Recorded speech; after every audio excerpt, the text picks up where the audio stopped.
Good morning. Good Wednesday morning to you. September 28th. Right at the end of the month here.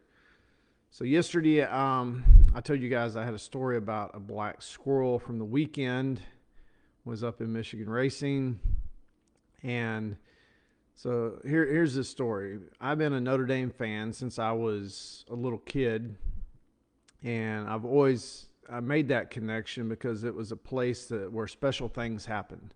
Had a history of just special things happening. So when we were headed up to the race last weekend, we were staying in South Bend. So and my girls, they haven't been up there since they were in strollers. So we took them over to the campus on Thursday, and we had them do a little research last week because we was going to take them over to the grotto and have them light a candle for Team USA. And I had them research the story behind the grotto, and it's a place where anybody of any faith can go light a candle for a cause, a person, anything that you want to pray about. So we were researching the backstory. It's a replica. The grotto at Notre Dame is a replica of the one in France, Lourdes, France. And it all started back in the 1850s, where two young girls, about 14 years old, had a apparition, which is a vision. I had to look that word up because I wasn't sure exactly what it meant, but it's a vision of the Virgin Mary, and that spoke to them. And eventually, a lot of people tried to say it was a hoax, and it really didn't happen. But at the end of the day, it happened to more and more people, and it still goes on today. They actually one of the visions or apparitions they had told them to dig in the dirt there, and a spring came up, and that water, people go over there to bathe in that water, to drink that water. They've researched, studied the water. There's nothing special about it. There's nothing harmful about it. But it's, according to the research, linked to like 7,500 miracles over the years. So very, very interesting stuff. But anyways, we went over there on Thursday. We lit a candle for Team USA, and went about our business. And as we're walking through we walked through the campus and looked at a lot of the other cool things to see on campus. One of those being Touchdown Jesus. We had to tell them the story about that and the big building, and it's just a lot of really cool stuff there. But as we're going through that process, man, we've seen a bunch of squirrels on campus. And the only reason I remember is because we had our dog with us, and apparently she likes squirrels because she was trying to chase all of them. And like, we couldn't go 100 feet without seeing another squirrel. So no big deal. Didn't think nothing about it. So we leave. I go to the track on Friday. We're coming back on the way from the track on Friday to the hotel, and Chris Denny, the guy that I was working with this weekend,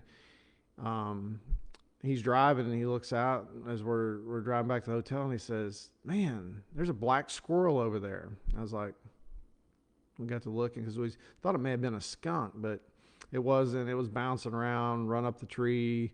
Definitely a squirrel. So cool thing, never seen a black squirrel before. Went back to the hotel, told the girls about it. They always research everything, I guess, because they're in school and it's just a habit. But they looked it up, and I guess in that area where we were at in, northern Indiana, lower Michigan there, the chances of seeing a black squirrel is 1 in 10,000, according to research. So cool tidbit, not a big deal. So we're going about our business again. I get back to the hotel on Saturday, and the girls go, "You ain't gonna believe this." And I was like, "What?" The dog was looking out the window today at the hotel and was getting excited, and they looked out the window, and there was a black squirrel outside of our hotel room. And I was like, "No, you guys are pulling my leg. That didn't happen." And they took a photograph of it, and I was like, they had a picture on their iPhone. I was like, "Really?" So I told Chris about it and told a lot of the other leadership on the team. I was like, if we win this year, it's going to be the year of the black squirrel. And Mike Pelletary, one of the main guys at AMA, he's like, He's like, what does that mean? Is that good luck? What do we? And I'm like, we're going to deem it as, I'm not looking it up. We're just going to consider it as good luck. So I actually didn't look up the definition until after it was over with. Didn't want to jinx anything. So, but the cool thing was the black squirrel actually symbolizes uh, adaptability, trust, and letting go. So sent them a little note yesterday, and it said, this year for Team USA, because there was no stone left unturned, it created great adaptability. Everybody trusted that this year would be different, and everybody let go of past defeats. So pretty cool little story. I always like interesting things like that, but I thought it was really cool because it happened, it kind of transpired, it was kind of ignited by that trip to the grotto and lighting that candle. It all started there. We didn't notice the squirrels until after that. you know it's just real interesting stuff. I believe that if you believe special things are possible and you pay attention, there will be things that you can connect with that actually help that process and cultivate it. So, man, I hope you guys are having a great Wednesday.